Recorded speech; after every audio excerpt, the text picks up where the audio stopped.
Clark is born a free man in 1826 in Washington, Pennsylvania, about 30 miles southwest of Pittsburgh.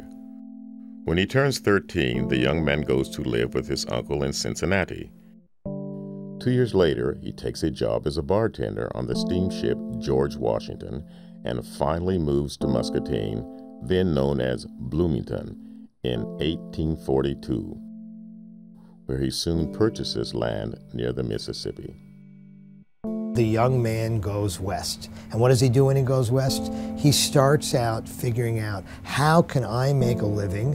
I can make a living by chopping wood and selling it to steamboats, because there's steamboats going up and down the river. Paul Finkelman is an historian who has spent most of his career studying the relationship between race and the law.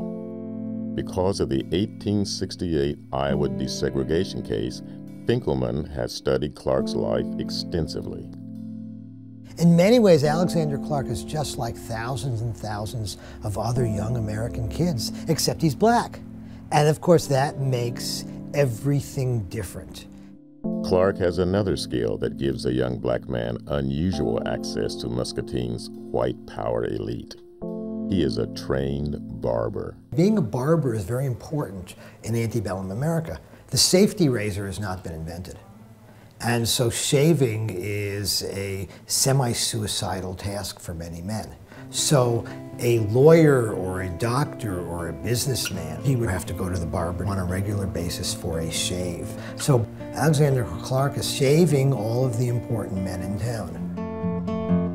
Black barbers tend to be very high up on the internal black social scale because they have access to the power structure of white people. They talk to white people. They also learn about business possibilities. They learn about investments. Clark does well with his investments.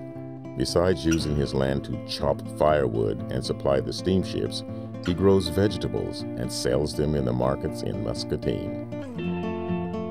By the late 1840s, at the age of 22, he purchases a huge home on Chestnut Street, where some of the city's most powerful residents live.